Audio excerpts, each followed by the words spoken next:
ಆಗಿಲ್ಲ 5,000 ಚಿಲ್ಲರೆ ಅರ್ಜಿಗಳು ಬಂದಿದ್ದಾವೆ. ಫಾರಂ ನಂಬರ್ 53ನಲ್ಲಿ 2,000 ಚಿಲ್ಲರೆ ಮಂಜೂರಾತಿ ಆಗಿದೆ ಅಂತ ವರದಿ ಕೊಟ್ಟಿದ್ದಾರೆ. ಇನ್ನು 2,000 ಚಿಲ್ಲರೆ ರಿಜೆಕ್ಟ್ ಆಗೈತೆ ಅಂತ ಅದಕ್ಕೆ ಸಂಪೂರ್ಣ ಮಾಹಿತಿ ಕೇಳಿದ್ದೀನಿ. 2,000 ಯಾವ್ಯಾವ್ದು ಮಂಜೂರಾಗೈತೆ, ಅದು ಯಾವ್ಯಾವ ಹಂತದಲ್ಲಿ ಐತೆ ಅಂತ, ರಿಜೆಕ್ಟ್ ಆಗಿರೋ ಯಾವ ಕಾರಣಕ್ಕಾಗವೆ ಅಂತ ಕೇಳಿದ್ದೀನಿ. ಅದ್ರ ಬಗ್ಗೆ ಮಾಹಿತಿ ಕೊಡ್ತೀನಿ ಮುಂದಿನ ಮೀಟಿಂಗಲ್ಲಿ ಅಂತ ಹೇಳಿದ್ದಾರೆ. ಇವತ್ತು 8 ಅರ್ಜಿಗಳನ್ನ ಮಂಜೂರಾತಿಯನ್ನು ಕೊಟ್ಟಿದ್ದೀವಿ. ಹಂತವಾಗಿ ಆನ್ಲೈನಲ್ಲಿ ಆಗಿರೋದ್ರಿಂದ ಸ್ವಲ್ಪ ಟೈಮ್ ತೊಗೊತಾ ಇದೆ. ಯೂರಿಯಾ ಕೊರತೆಗೆ ರಾಜ್ಯ ಸರ್ಕಾರದ ಬಗ್ಗೆ ನಾನು ಮಾತಾಡೋಕ್ಕೆ ಹೋಗಲ್ಲ. ನಮ್ಮ ತಾಲೂಕಿನಲ್ಲಿ ಯೂರಿಯಾ ಕೊರತೆ ಇಲ್ಲ ಅಷ್ಟೇ. ಸರ್, ಈಗ ಎಷ್ಟು ದಿವಸದೊಳಗೆ ಹಕ್ಕುಪತ್ರ ವಿತರಣೆ ಮಾಡುವಂತ ಇಷ್ಟು ದಿವಸದಲ್ಲಿ ಅಂತ ಹೇಳೋಕ್ಕಾಗಲ್ಲ. ಆನ್ಲೈನಲ್ಲಿ ಇರೋದ್ರಿಂದ ಇನ್ನೊಂದು 6 ತಿಂಗಳು ಅಥವಾ ವರ್ಷದೊಳಗಡೆ ಒಂದು ಹಂತಕ್ಕೆ ತೊಗೊಂಬರ್ತೀವಿ. ಪ್ರತಿ ಅಂದರೆ 15ಕ್ಕೆ ಒಂದ್ಸರಿ ಸೋಮವಾರ, ಇವತ್ತು ಸೋಮವಾರ ಮಾಡಿದ್ದೀನಲ್ವ, ಇನ್ನು 15ಕ್ಕೆ ಇನ್ನೊಂದು ಸೋಮವಾರದಂದು ಬಂದು ಇದೇ ಥರ ಸಭೆ ಮಾಡ್ತೀವಿ. ಬೆಳಿಗ್ಗೆಯಿಂದ ಸಂಜೆವರೆಗೂ, ಸಂಜೆ ಜನಗಳ ಸಮಸ್ಯೆ ಕೇಳೋದು, ಬೆಳಿಗ್ಗೆ ಮಂಜೂರಾತಿ ಮಾಡ್ತಕ್ಕಂಥ ಲ್ಯಾಂಡ್ ಆ್ಯಂಡ್ ಕಮಿಟಿ ಮೀಟಿಂಗ್ ಮಾಡ್ತೀವಿ. ಆಮೇಲೆ ನಾನು ಎಲ್ಲ ರೈತರಲ್ಲಿ ಮನವಿ ಮಾಡ್ತೀನಿ, ನೀವೇನಾದರೂ ಕೂಡ ಅರ್ಜಿಗಳನ್ನ ಕೊಡಬೇಕು ಅಂದರೆ ನಿಮ್ಮ ಲೋಕಲ್ ವಿಎಗಳನ್ನ ಕಾಂಟ್ಯಾಕ್ಟ್ ಮಾಡಿ ಅಲ್ಲೇ ಅರ್ಜಿಗಳು ಕೊಟ್ಟರೆ ಇಲ್ಲಿ ಬಂದಾಗ ಅಲ್ಲಿ ಉತ್ತರ ಸಿಗ್ತದೆ. ನಿಮ್ಮ ವಿಎಗಳನ್ನ ಕಾಂಟ್ಯಾಕ್ಟ್ ಮಾಡಿ ನಿಮ್ಮ ಅರ್ಜಿಗಳನ್ನ ಅಲ್ಲಿ ಕೊಡಿ. ಆವಾಗ ನೀವು ನನ್ನ ಸಭೆಗೆ ಬಂದರೆ ಅವ್ರ ವಿಎಗಳು ಉತ್ತರ ತೊಗೊಂಬಂದಿರ್ತಾರೆ ಇಲ್ಲಿಗೆ.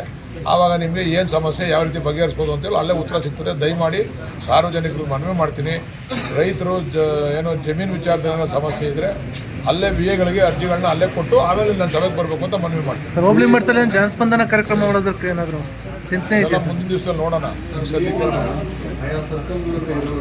ಅದನ್ನು ವ್ಯವಸ್ಥೆ ಮಾಡೋಕ್ಕೆ ಹೇಳಿದ್ದೀನಿ. ಈಗ ಎಲ್ಲ ಹುಡುಕಿ ಅವ್ರಿಗೆಲ್ಲ ಆ ಯಾವಾಗ ಸ್ಕೂಲ್ ಬಿಲ್ಡಿಂಗ್ಗಳೆಲ್ಲಿ ಕ್ಲೋಸ್ ಆಗಿದ್ದಾವೆ ಅದನ್ನೆಲ್ಲ ರೆಡಿ ಮಾಡಿ ಅಲ್ಲಲ್ಲೇ ಇರಬೇಕು ಅಂತ ಆ ರೀತಿ ಎಲ್ಲ ವ್ಯವಸ್ಥೆ ಮಾಡ್ತಾರೆ. ಹೇಮಾವತಿ ಎಕ್ಸ್ಪ್ರೆಸ್ ಕೆನಲ್ ಯಾವ ಹಂತದಲ್ಲಿ ಸರ್? ಅದೆಲ್ಲ ಇತ್ತು ಅಲ್ಲೇ ಐತೆ, ಮುಂದೆ ಗೊತ್ತಾಯಿಲ್ಲ. ಸಭೆ ಬಳಿಕ ಸಿಎಂ ಅವರು ಶಾಸಕರು ಮತ್ತು ಮಂತ್ರಿಗಳು ಸಭೆ ಕರೆದಿದ್ದಾರೆ. ಇದಕ್ಕೂ ಸಂಬಂಧ ಇಲ್ಲ.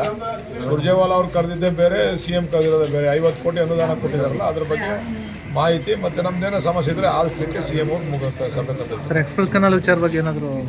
ಎಕ್ಸ್ಪ್ರೆಸ್ ಕೆನಲ್ ವಿಚಾರವಾಗಿ ಈಗಾಗಲೇ ನಾವು ಚಾಲನೆ ಕೊಡ್ತಾ ಇದ್ದೀವಿ. ಆದರೂ ಕೂಡ ಮಾಡ್ತೀವಿ, ಬಿಡಲ್ಲ, ನೋಡೋಣ ಏನೇನು ಯಾವ ರೀತಿ ಆಗ್ತದೆ.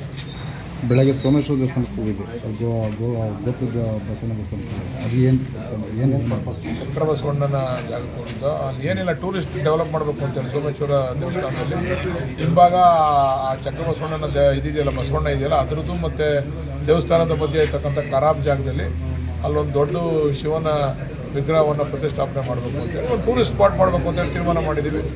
ಅದನ್ನು ಈಗ ನಮ್ಮ ಕೆಂಪೇಗೌಡ ಅಭಿವೃದ್ಧಿ ಪ್ರಾಧಿಕಾರದಿಂದ ಇವತ್ತೇನು ನಮ್ಮ ಕೋಟೆಗೆ ದುಡ್ಡು ಹಾಕಿದ್ರೆ ನೆಕ್ಸ್ಟ್ ಹಂತದಲ್ಲಿ ಅದನ್ನು ಅಭಿವೃದ್ಧಿ ಮತ್ತು ಸಮಾಧಿ ಅಭಿವೃದ್ಧಿಯನ್ನು ಮಾಡ್ತೀವಿ. ಅಲ್ಲಿ ರಸ್ತೆ ಇಲ್ಲ ಅಂತೇಳಿ ಹೊಸಳ್ಳಿಯವರು ಅಲ್ಲಿ ಪೋಡಿ ಮಾಡಲಿಕ್ಕೆ ಹೇಳಿದ್ದೀನಿ.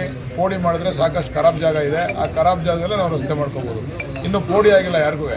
ಪೋಡಿ ಆದಾಗ ನಮ್ಮ ಖರಾಬ್ ಜಾಗ ಉಳಿತದೆ, ಖರಾಬ್ ಜಾಗದಲ್ಲಿ ರಸ್ತೆ ಮಾಡ್ಕೊತೀವಿ. Thank you.